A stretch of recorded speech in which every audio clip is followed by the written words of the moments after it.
All right, we're back with Thomas Taylor's dissertation on the philosophy of Aristotle, and we have looked at some interesting concepts like matter and nature. Now we're looking at motion, and Aristotle's definition of motion was the energy of that which is in capacity so far as it is in capacity.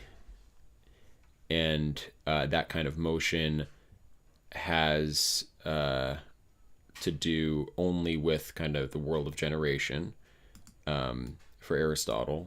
So Plato uses a slightly larger sense of motion. Aristotle is talking about motion. Well, this is in the physics, of course. So physical motion, which is not just locomotion. Taylor kind of glosses it as a tendency to form. So we will go ahead and pick up at the beginning of this Aristotle quote from the Physics. And I think we left off in the middle of a footnote last time. We will get to that footnote. We'll skip the footnote 5 here. Okay.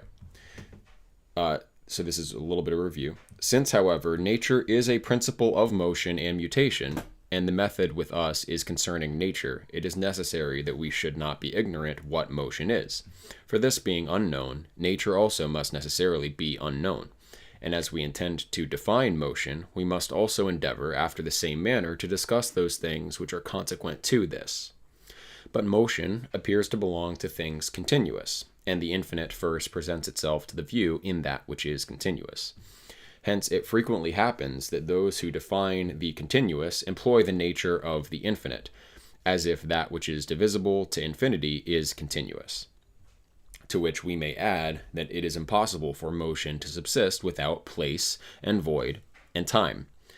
It is evident, therefore, that for these reasons, and because these things are common and universal to all things, so all things and cosmically speaking, we should, in the first place, make each of these the object of consideration.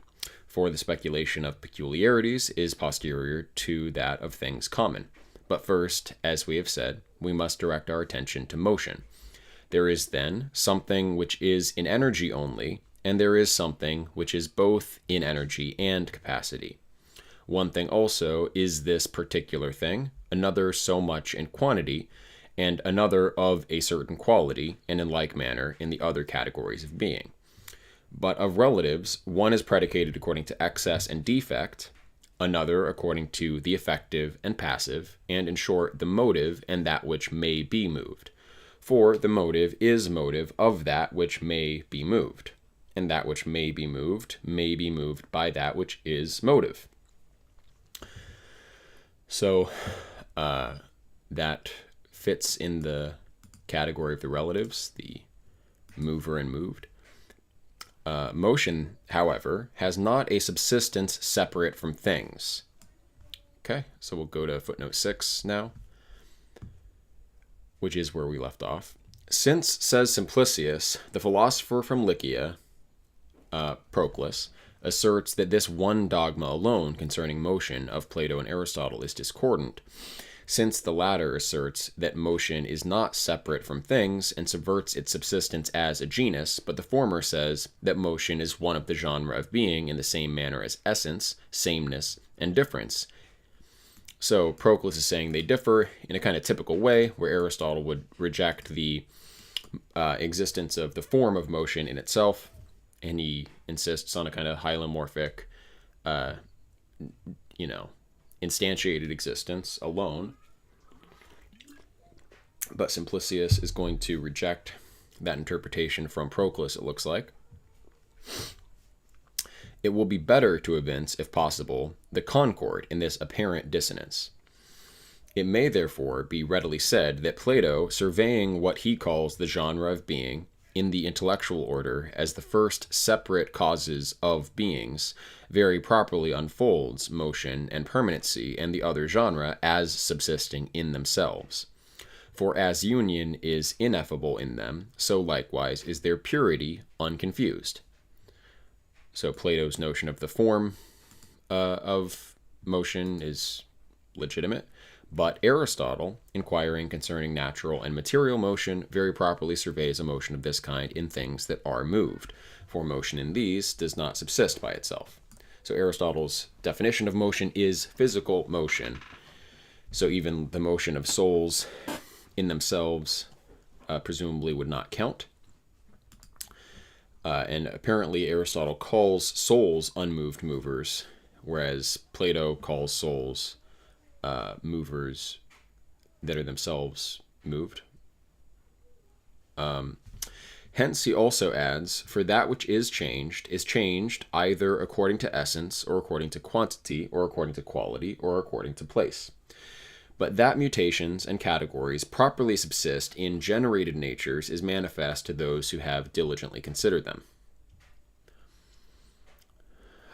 So the categories generally subsist in generated natures is interesting. So that would imply that the 10 categories, so the work of Aristotle, the categories, is specifically talking about the categories of being in generated natures. So quality, quantity, essence, in the sense in which it's used in the categories, perhaps only applies to generated natures. Okay. So again, we are talking about physical motion, and all of these categories that have to do with it are physical categories. Okay. It may, however, be said in a way still more proximate and apposite to our purpose that Aristotle surveyed the peculiarity of motion in a very admirable and profound manner. For considering it as subsisting in energy and passion, he very properly says that motion is not separate from things, that is not separate from the genre of being. Okay. So in that definition, the energy of that which is incapacity, insofar as it is incapacity, implies he's talking about things that have passive capacity like that. So things that are not eternally energizing fully, which would be only generated natures. So if that's the definition of it, he properly says that motion is not separate from things, that is not separated from the genre of being. Hence, he adds, that which is changed is always changed, either according to essence or according to quantity, etc. For how is it possible to survey energy or passion by themselves, separate from that which energizes or suffers? Plato also knew a difference of this kind in beings, according to which some things have an essential subsistence, but others are beheld with and in others. But in the third place, it may be said that the thing proposed by Aristotle is to show that motion is not a genus, as neither did he conceive being to be a genus, because it is not similarly adapted to all beings, which also the friends of Plato acknowledge, since they likewise assert that being pervades two beings analogously, in the same manner as Aristotle. So, according to Simplicius, being is homonymously predicated by Plato as well. Plato doesn't treat being as a genus, but maybe that's the term the term being in a wide sense, because being is treated as a form in itself, and that functions as a genus insofar as all things are beings that participate of the intellectual form of being. Or maybe even that can be homonymous predication. So when there's one form of being, that doesn't necessarily mean that it's a genus. Maybe it's one form, multiple things participate of it in different ways, which doesn't necessarily lump them together in a single genus. So that would be interesting. I don't think I've thought too much about that before. So although being is a form for Plato, maybe it is predicated homonymously for him. It'd be nice to get some Plato quotes to that effect, but that seems to be what Simplicius is saying here. And to the point overall that motion is homonymously predicated as well.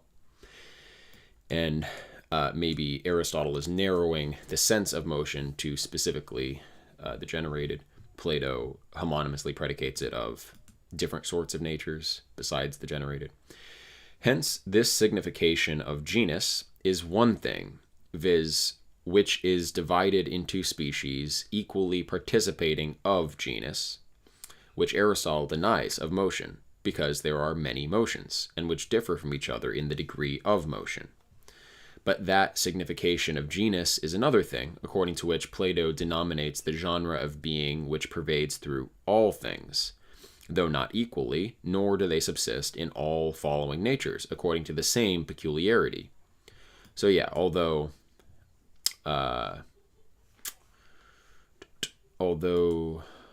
Plato denominates the genre of being which pervades through all things, so in this sentence he says the genre of being is what Plato calls it, but not according to the same peculiarity. So it seems as though Plato perhaps is not calling being one single genus, strictly speaking. Moving on, it is not, therefore, at all wonderful if Plato calls motion a genus according to this signification of genus. But Aristotle denies it to be a genus according to the other signification of the word. Okay, so although Plato calls being the genre of being, by genre there, or genus, he doesn't mean the Aristotelian definition of genus, evidently. Especially since genre with him do not subsist by themselves. Yeah, so the Aristotelian definition of genus, they don't subsist by themselves. Neither are they separate from species, nor are species separate from individuals, since he surveys species and genre as the elements of individuals, not as exempt causes. So that's how he treats it. If the categories is actually specifically about generated natures, and he's talking about from the perspective of sense, like people like Simplicius often say, Aristotle kind of works his way up in accounting for the world. Plato kind of works his way down in a certain sense. So this is consistent with that interpretation, and it doesn't preclude the idea that Aristotle maybe did have notions more similar to Plato of the forms, and I've seen arguments to that effect elsewhere as well. But in the categories, he's not necessarily talking about the categories of all being whatsoever, just the categories of being that are encosmic generated. And he uses genus in the sense of the genus of some individual composite entity, and uses motion according to that same. So consistently in the physics, in the categories, he is, dealing with encosmic things. I wonder which other works should be interpreted in the same way, or does Aristotle maintain all of that in all of his works, in which case the Simplicius interpretation of him as like cloaking his sympathy with Plato would not be as compelling. But let's keep going. In the fourth place, those who philosophize should observe that the motion is of one kind which Plato considers as a genus of being, surveying it according to a different signification, and that the motion is of another kind and has a different conception, about which Aristotle now instructs us. For that motion, which Plato celebrates, signifies the first departure from being into vital and intellectual powers and energies. So the motion from being to life and intellect in the second hypostasis, and is perfectly immutable. So it's an immutable motion, as is evident from what he says in the Sophist, from which motion appears to be discovered. Since, however, all things, as we have before observed, are there with unconfused union, and possess separation without divulsion, and are self-perfect, on this account Plato surveyed their motion subsisting by itself, and considered it as a genus of being. But the motion which is here investigated by Aristotle is a mutation ever flowing, and the energy of that which is in capacity, while it remains in capacity. Hence, it is measured by time, just as the former motion is measured by eternity, and flourishes in things that are moved, not having a subsistence by itself. Simplicius adds that the cause of this difference of conception appears to him to be this, that Plato thinks fit to call the paradigmatic causes of sensibles by the same names as sensibles. But Aristotle rejects such a sameness of appellation as exciting in us a conception similar to the name. So Aristotle wasn't rejecting Plato's notions or concepts, just the terms, because Plato termed eternal things after mundane things, and Aristotle thought that would lead to conceptual confusion, which is why he made stricter notions of being, the categories, motion, than Plato did. Interesting. Okay. So we're back up here. Motion, however, has not a subsistence separate from things. For that which is changed is always changed, either according to essence, or according to quantity, or according to quality, or according to place. So not all the categories, evidently, or he's just glossing with a few examples, but what we have listed here is change according to essence, quantity, quality, place, and that's it. You would think a change could be of relatives too, but okay. But in these, as we have said, nothing common or a change of like position, or rather, like posture. Posture is one of the categories, and there can obviously be change in that. So I think he was glossing like all the categories. But in these, as we have said, nothing common can be assumed, which is neither this particular thing, nor a participant of quantity or quality, nor of any one of the other categories. Hence, there will not be either motion or mutation of anything except the particulars we have mentioned. But each of the categories subsists in a twofold manner in all things. Thus, with respect to this particular thing, one thing pertaining to it is form, and another privation. So all the categories subsist in all things according to form and matter, or I guess we can say form and privation. In quality, one thing is white and another black. And Aristotle's interpretation of white and black, I think, is that one is like the total presence, one the total absence of color. I forget how he phrases it. I think black is the total absence, white is the total presence, and then he thinks the other colors are actually produced by an admixture of the presence and absence of light. Okay, thus with respect to this particular thing, one thing pertaining to it is form and another privation. In quality, one thing is white and another black. In quantity, one thing is perfect and another imperfect. In like manner, also in relation, should that be relation? In like manner, also in relation, one thing is above and another beneath, or one thing is light and another heavy, so that the species of motion and mutation are as many as those of being. Okay, so there are as many types of motion as there are categories. But since in every genus of things there is that which is in entelechia and that which is incapacity, motion is the entelechy of that which is incapacity, so far as it is incapacity.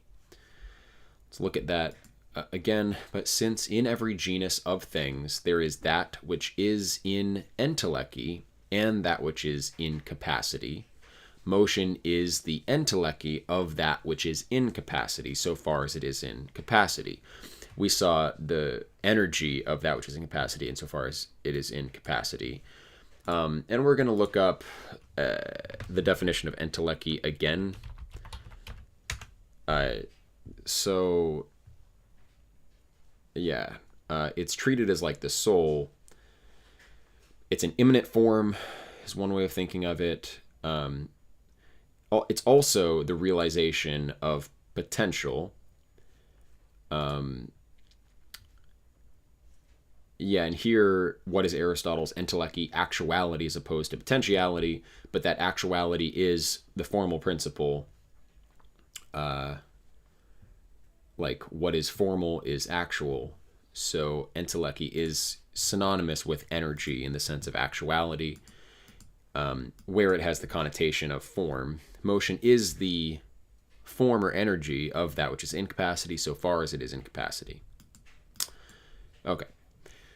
Thus, change, according to quality, is the energy of that which may be so changed. It's the energy of that which may be changed, so far as it is capable of this change.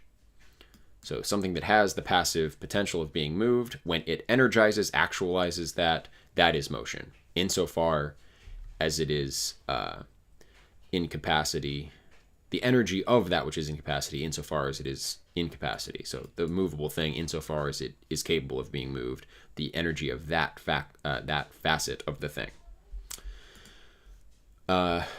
So far as it is capable of this change, an increase and diminution are the energies of that which may be increased, and of its opposite, that which may be diminished, for there is no name common to both.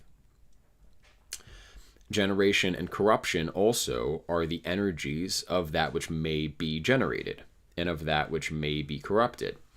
And relation is the energy of that which may be locally moved. But that this is motion is hence evident. For when that which may be built, so far as we say it is such, is in energy, it is then built, and this is building.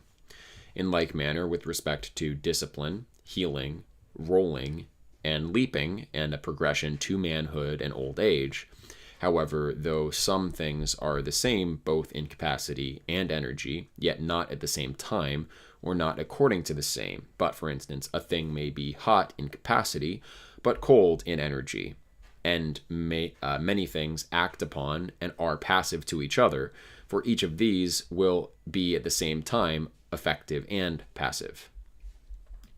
So things can be in capacity and energy in different respects, sometimes both, sometimes alternating. Hence, that which naturally moves is also movable, for everything of this kind moves, since it is also that which is moved. Okay. So now this is Taylor, maybe summarizing a Simplicius argument, as he promised to do. Aristotle, footnote 7, having previously assumed lemmas useful to the theory of motion, immediately employs, so lemmas are like introductory little problems to clarify a theorem. There's a more technical mathematical definition. Lemma is also the term used for the quotes in running commentaries of the dialogues. But that's not the sense here. This is like introductory material for the purpose of some theorem that you're going to prove at a greater length. Having previously assumed lemmas useful to the theory of motion, immediately employs the first assumption to the definition of motion, or rather he employs a certain part of it. For the division was that one thing is in entelechy only, but another both in capacity and entelechy, which was said to take place in each of the categories.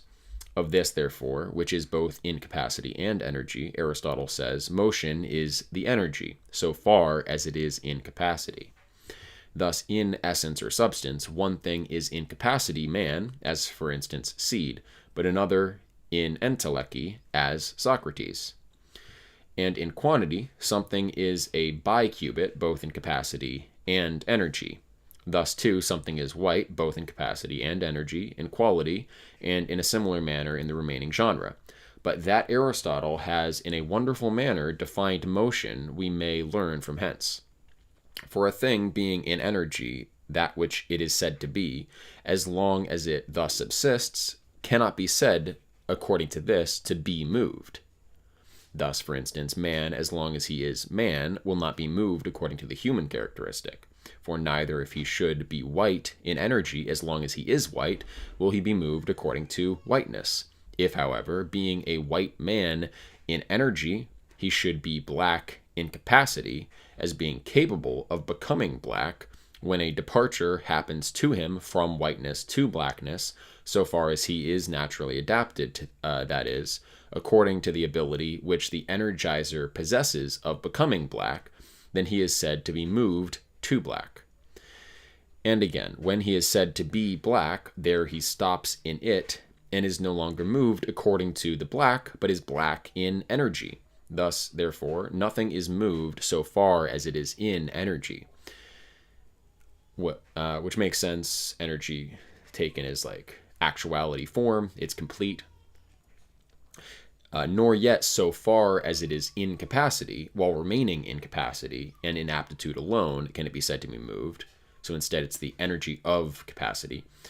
When it is changed from capacity into energy, a subsistence in capacity still remaining in it, then it is said to be moved.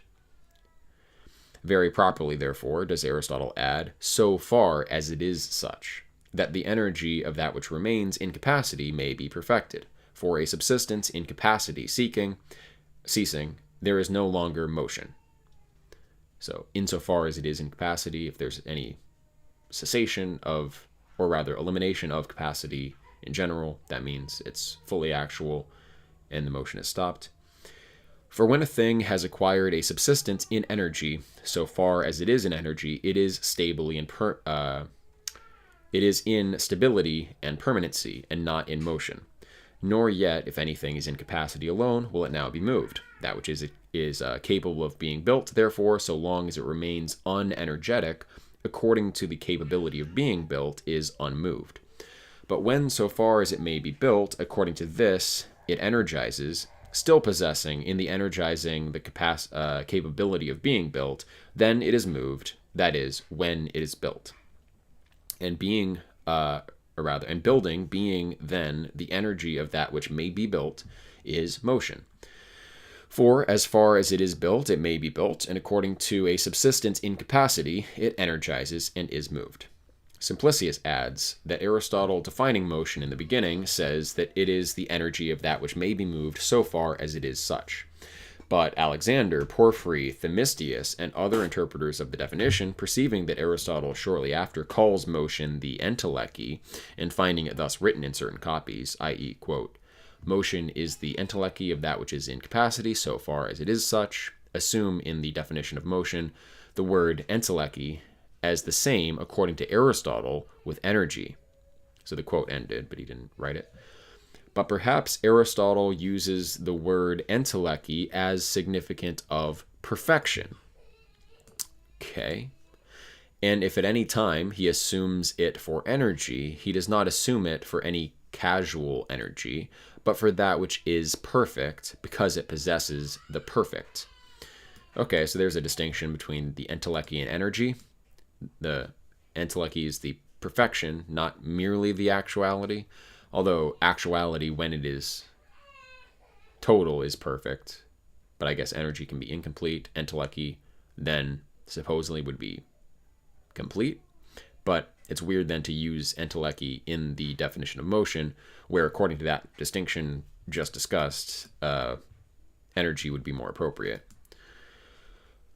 And if at any time he assumes it for energy, he does not assume it for any casual energy, but for that which is perfect, because it possesses the perfect.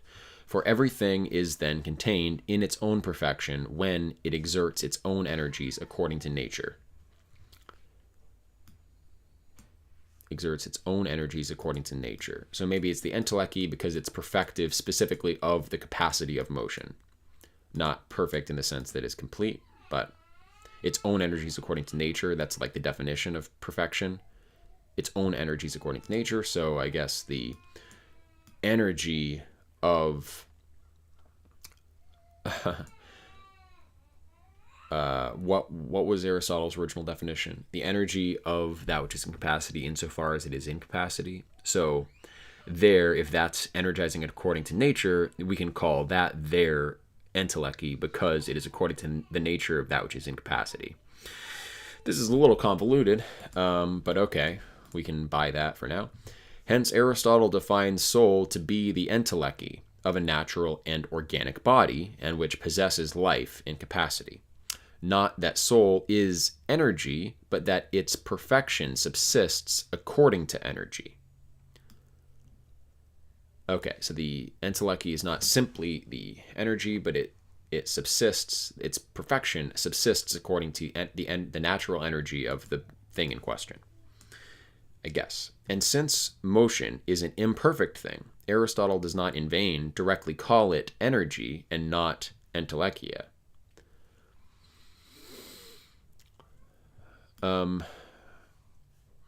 So I think Simplicius is actually saying that entelechy should not have been used in, because it was written in certain copies that motion is the entelechy of that which is in capacity. And actually Aristotle meant to use energy because it is an imperfect thing, which does make more sense. Okay. Alexander also well observes that if motion is called by Aristotle the entelechy of that which is in capacity, it is called entelechy. Let me start this again. Alexander also well observes that if motion is called by Aristotle the entelechy of that which is in capacity, it is called entelechy so far as the energy according to it is the perfection of that which is in capacity. Just as in habits, the perfection of habit is energy according to it. So now it seems like, citing Alexander, that previous kind of rationalization of why he may have used entelechy appropriately, it's pretty much what I came to as well. It's the perfection of that which is in capacity, insofar as that's the natural energy of it, and it's completed, so it's perfect because it's according to its natural capacity. But I don't know if Simplicius is landing with Alexander or if he just wants to correct the manuscripts and say that actually it should just be energy, but okay. But in habits, energy does not destroy habit, but renders it more perfect. But the energy of that which is in capacity according to its subsistence in capacity, when it ends in that which is energy, destroys that which is in capacity. Hence, it will not properly be the entelechy of that which is in capacity. Okay, so Simplicius wants to change those manuscripts, so it should be energy. For as we have said, the name of entelechy manifests the possession of perfection, and when it is properly asserted of energy, is not asserted of casual energy, but of that which is perfect and is established according to a subsistence in energy.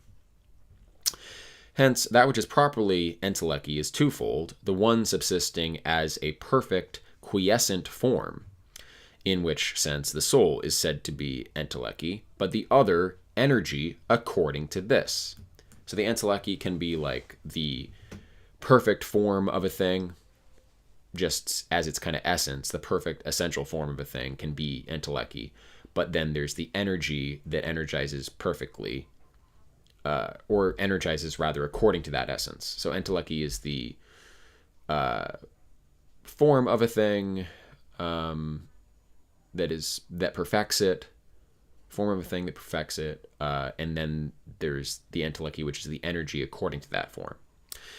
But if at any time energy should be called entelechy, it is so called so far as anything energizing exerts energy according to its own nature, whether its nature be imperfect or perfect.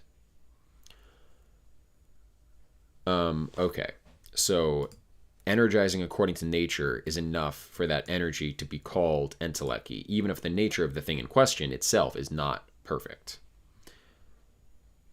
Okay. It must further be observed also that Aristotle now ascribes the name of energy in common both to the agent and patient, for motion is in common to both a rising tendency from a subsistence in capacity to a subsistence in energy. Aristotle, therefore, adduces the instance of that which may be built, but it will also be true to say of that which builds, that motion is the energy of that which is in capacity, for a builder, when he does not build, being in capacity, when he energizes, is then moved according to the building power. And building is motion, being the energy of the builder, but the passion of the house. But Aristotle calls both by the common name of energy, so far as that which is in capacity on both sides is excited to that which is in energy. May it not, however, be said that May it not, however, be said that which makes, when it is changed from a subsistence in capacity to a subsistence in energy, is moved as that which suffers, and not as that which makes. So we shouldn't confuse this. Same term, but there is the energy of the agent and the patient. One is an active energy, one is a passive energy.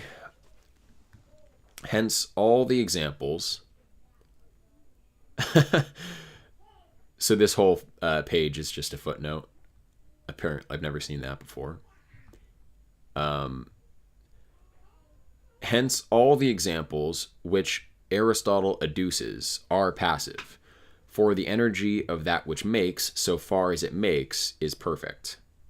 I'm sorry, I'm not paying attention. All the examples which Aristotle adduces are passive, for the energy of that which makes, so far as it makes, is perfect. Okay.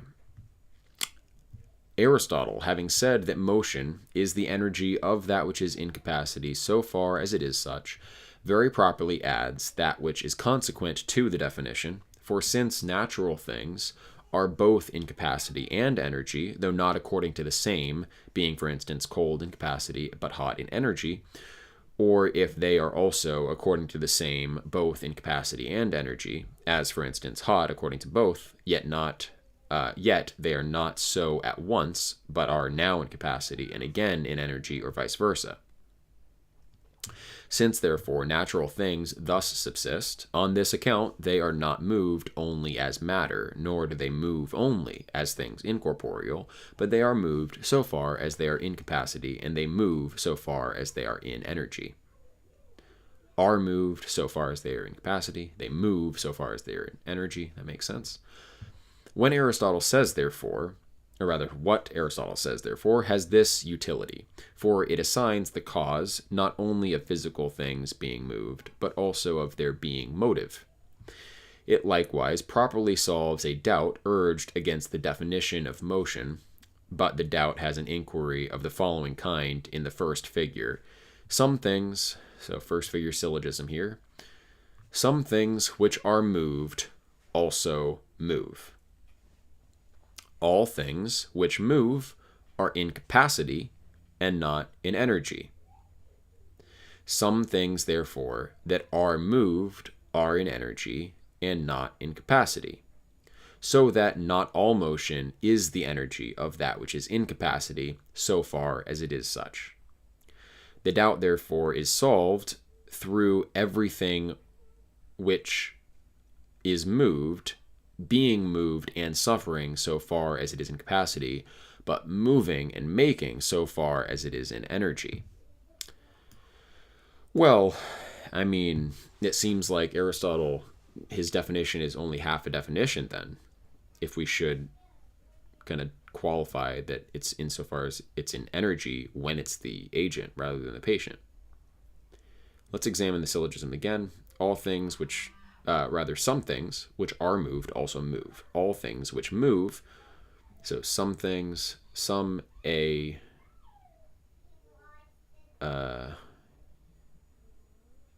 is B, all B are C. Some things, therefore, which are A are not C, because it's some, not all. Okay, I forget which mood that is or whatever. We're just going to read it one more time. Some things which are moved also move. All things which move are in capacity and not in energy. Okay, some things, therefore, which are moved are in energy and not in capacity. All things which move are in capacity and not in energy. Some things, therefore, which are moved are in energy and not in capacity. So that, and I don't actually get, was it established here that because he says all things which move are in capacity, not in energy. So where is it said that anything necessarily is in energy?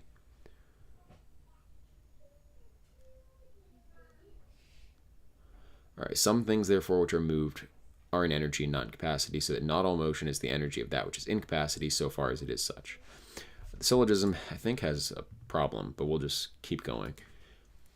The doubt, therefore, is solved through everything which is moved, being moved and suffering so far as it is in capacity, but moving and making so far as it is in energy. So that should be like an amendment to Aristotle's definition, seemingly.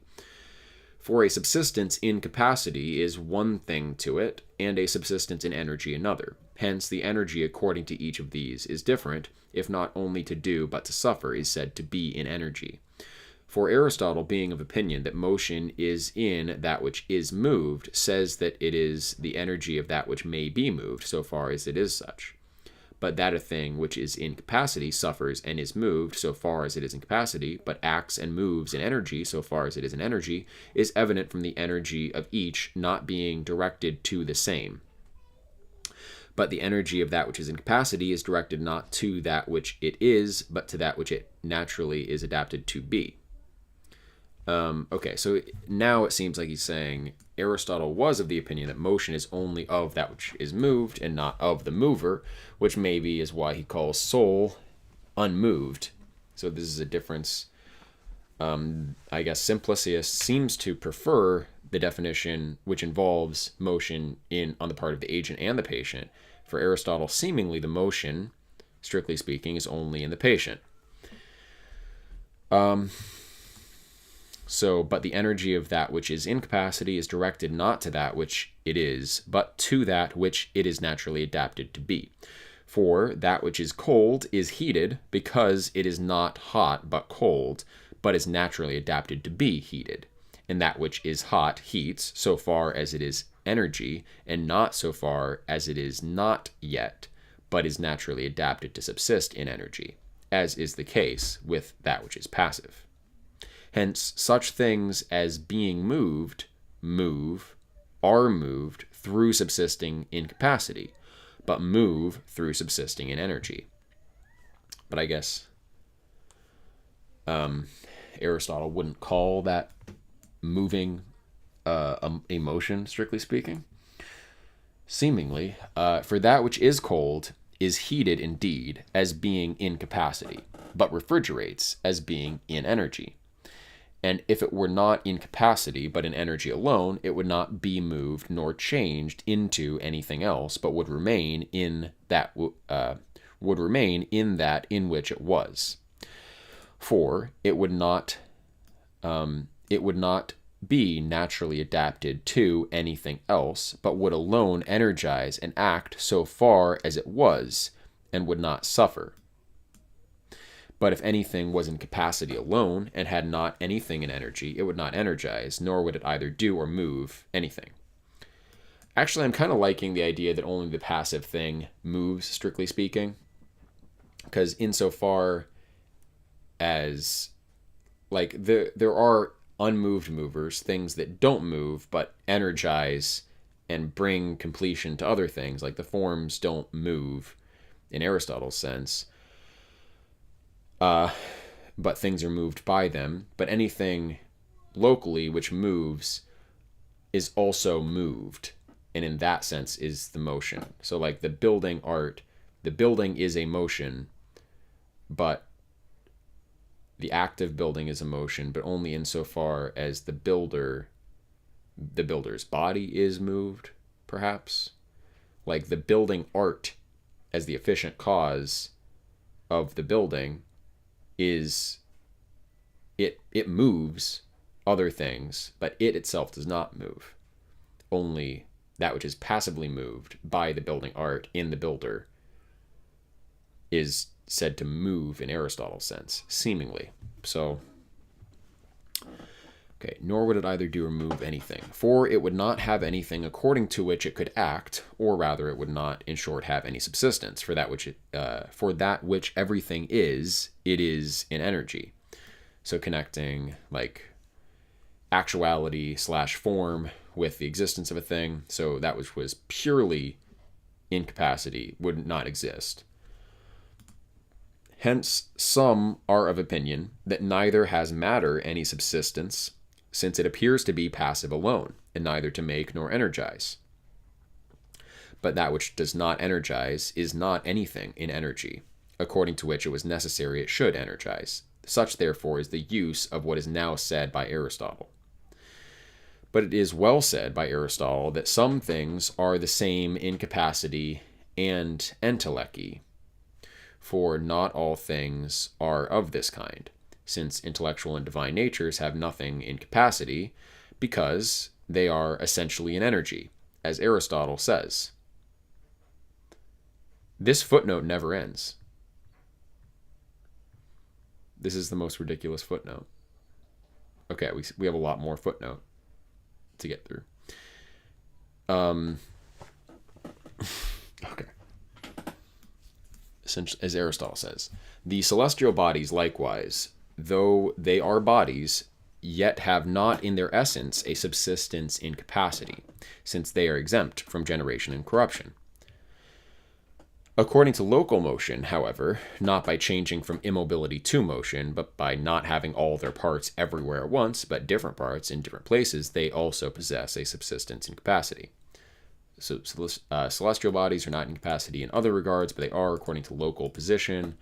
The forms are not in capacity whatsoever. Perhaps, too, as Simplicius well observes, they sustain a certain change in quality according to their different habitudes and commixtures with each other, and are passive according to something which is inherent in them in capacity. So explaining astrological influences that change. For they are disposed in one way from their conjunction, and in another from their trigonic, hexagonic, and tetragonic stations, and again in another form their unfigured interval with reference to each other, as is evident from the different effects of such like differences. But though these being moved by first moving causes move sublunary natures, yet they are not reciprocally moved by them, and according to this they differ from sublunary natures. For these are reciprocally moved by the natures which they move. All action has an equal and opposite reaction. In consequence of being composed from the same elements and from the same matter, similarly adapted to the reception of contraries.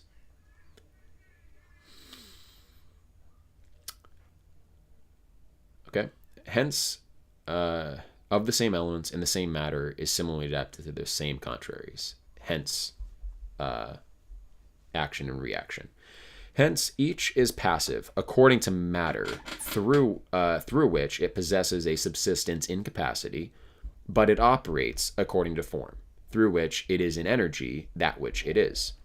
For things which heat are in their turn refrigerated, and things which refrigerate are in their turn heated. This too, perhaps, celestial natures suffer with respect to each other, operating on and being passive to each other.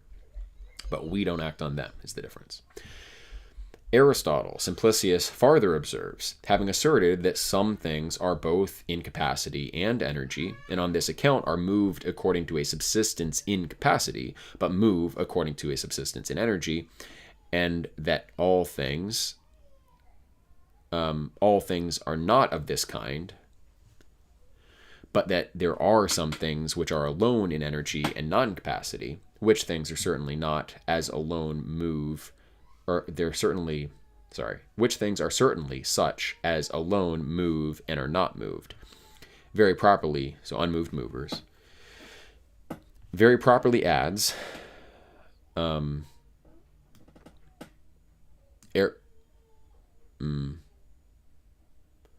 So this all was Simplicius's interpretation, and now Aristotle very properly adds that to some it appears that there is not anything which moves being immovable, but that everything which moves is moved, the contrary to which he demonstrates at the end of this treatise, to which place also he defers the investigation of this point. And it is evident that those of the ancient physiologists were of this opinion, who admitted that there was either one or many corporeal principles of this, and also of the junior physiologists, the Stoics.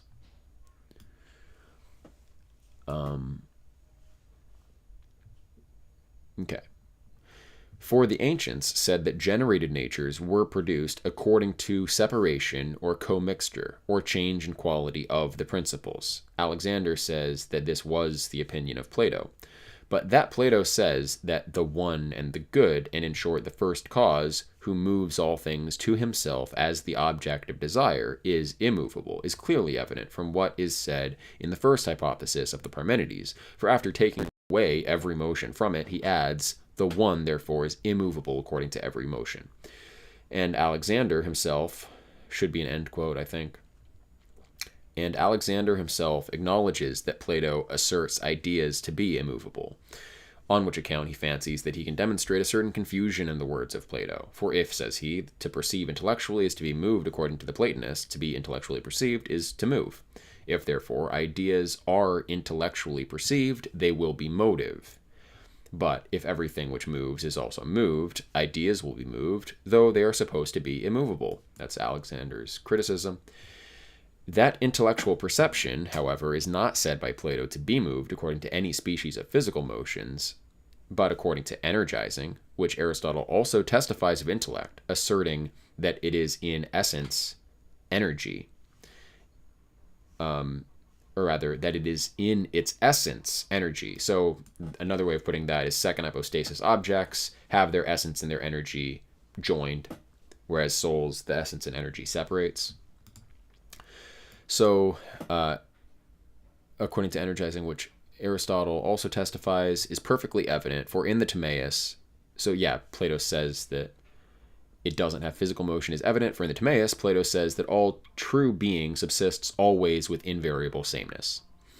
But nothing among things which are moved, either according to essence or quantity or quality or place, can subsist in this manner. So that when, in the 10th book of the Laws, he assimilates intellect to a sphere revolving with invariable sameness, he does not ascribe a transitive motion to intellect, neither according to the whole nor according to parts, but an energetic motion, and in short, a motion denominated according to a vital tendency from being to energy. Aristotle, therefore, might learn from Plato that intellect is immovable according to physical motions. If indeed what is now said by Aristotle is directed against Plato, it seems to regard his opinion concerning soul. If Aristotle is against Plato here, that's against Plato's opinion of soul. For Plato, conceiving bodies to be ultramotive, as well as Aristotle, says that they are proximately moved by soul, which is self-motive. And indeed, that all the celestial orbs are proximately moved by soul, Aristotle also acknowledges, since in the 2nd book of his treatise on the heavens, he clearly calls them animated. But Aristotle indeed says that soul is immovable, denying of it all natural motions. And Plato demonstrates that it is self-motive, as being moved indeed by itself, but by its own motions moving bodies, which motions are not physical, but transitive energies of soul. And on this account they are also moved. For that Plato does not say that soul is moved according to physical motion is evident from the following passage in the 10th book of his Laws.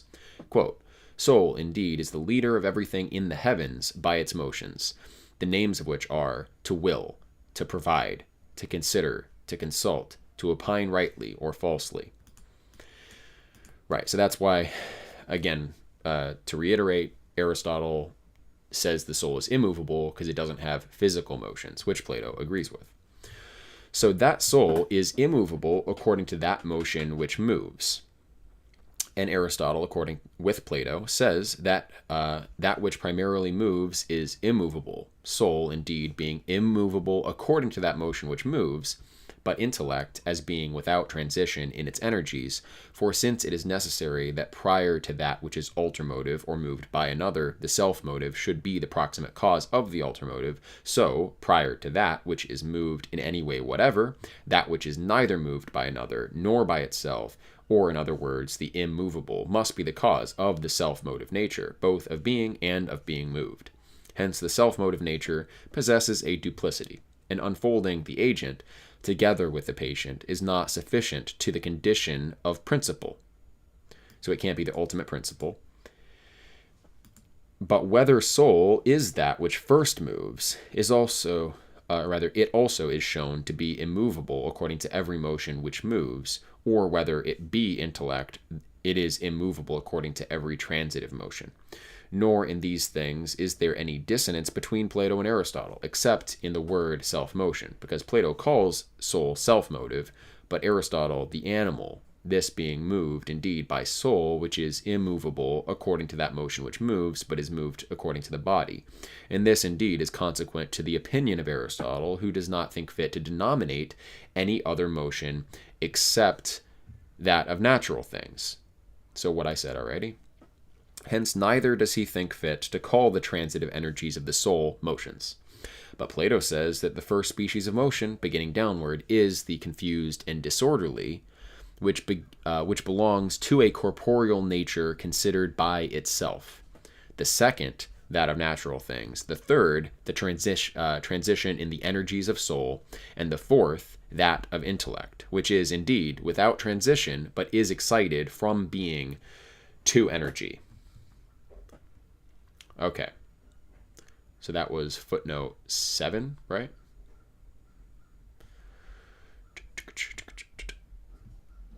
And it was a long one. Okay. Hence, back to Aristotle, hence that which naturally moves is also movable, for everything of this kind moves, since it is also that which is moved. To some, therefore, it appears that everything which moves is moved. Whether, however, this be true or not will be manifest from some other of our writings. For there is something which moves and is itself immovable. But motion is the entelechy of that which is in capacity. When being in entelechy, it energizes not so far as it is that which it is, but so far as it is movable. I say so far as it is movable, for brass is in capacity a statue, yet at the same time, motion is not the energy of the brass so far as it is brass, since the essence of brass is not the same as something which is movable in capacity. For if they were simply the same, and according to definition, motion would be the energy of the brass so far as it is brass. They are, however, as we have said, not the same. And this is evident in contraries, for that which has the capacity of being well, and that which has the capacity of being diseased, differ from each other. Since otherwise to be diseased would be the same thing as to be well, but the subject, that which is well and that which is diseased, whether it be humor or blood, are one and the same. But since that which is in capacity is not the same according to definition as that which is in energy, as neither is color the same as that which is visible, it is evident that motion is the entelechy of that which is in capacity so far as it is in capacity. That there is this energy, therefore, and that a thing then happens to be moved when this energy exists, and neither prior nor posterior to it, is manifest. That energy which is motion. The motion of that which is in capacity insofar as it is in capacity. For everything is able at one time to energize and at another not, as for instance, that which is capable of being built so far as it is capable, and the energy of that which is capable of being built so far as it is capable is building. For building is either this, the energy of that which is capable of being built, or it is the house. But when the house is, it will no longer be that which is capable of being built. That, however, is built, which is capable of being built, and hence it is necessary that building should be the above-mentioned energy. But building is a certain motion, and the same reasoning will apply to other motions. That what we have asserted too is well said, is also evident from what others have said concerning motion, and from it not being easy to define it otherwise. For neither motion nor mutation can be placed in any other genus, nor have those who have advanced a different opinion concerning it spoken rightly. But this will be evident to those who consider the affair. For by some motion is said to be difference, inequality, and non-being, though it is not necessary that any one of these should be moved, neither if they be different, nor if they be unequal, nor if they be non-beings. Neither is mutation into these, nor from these, rather than from their opposites. But the reason why they referred motion to these things is this, that motion appears to be something indefinite, and the principles of the other coordination are indefinite, because they are privative. For no one of them is this particular thing, nor of a particular quality, nor does it belong to any of the other categories. And this next footnote is just the one bit here, so I guess we'll read that. Aristotle, having related his own opinion, passes on to the consideration of the opinions of those prior to him concerning motion, and hence, as Simplicius well observes, it is more benevolent to consider Aristotle in this place as confuting the more confused description of motion delivered by the ancients. But it is evident from their conception that motion is well defined by Aristotle, for they referred motion to inequality, difference, and non-being, because it appears to be something indefinite, for there being two coordinations of things with the Pythagoreans, to one of which motion belongs, which has privative and indefinite principles, among which are difference, inequality, and non-being. Motion very properly appeared to them as well as to Aristotle to be something indefinite, except that to them it appeared to be placed in the privative and indefinite coordination through its opposition to the definite nature of permanency. So motion being in the column of the indefinite dyad, it just is of that nature and is kind of characterized in that way, lumped in, but obviously there is a motion from definite to indefinite. But to Aristotle, through the impossibility of placing it in a subsistence incapacity or a subsistence in energy. So he clarified what the nature of that indefinite thing was. For that which is in capacity only is not yet moved, and that which is in energy is no longer moved. If therefore motion is neither in capacity nor in energy, nor that which it especially appears to be, energy, for motion is imperfect energy, because that thing in capacity is imperfect, of which motion is the energy. If this be the case, motion deservedly appears to be indefinite. But Aristotle calls the principles of the other coordinations of contraries privative, viz., the 10 which are enumerated in page 13, because according to him, form and privation are the principles of contraries, and the 10 principles in the better coordination will be under form, but those in the worse under privation. Okay, all right, we will start chapter 10 next time. That was pretty convoluted, but I think it actually did clarify Aristotle's notion of motion and also entelechy. So glad that we got that. We will return to this, hopefully, like last time, hopefully we'll pick it up. Actually, no, we're doing this tomorrow. So yeah, we'll be back with this tomorrow at 11 a.m. Central.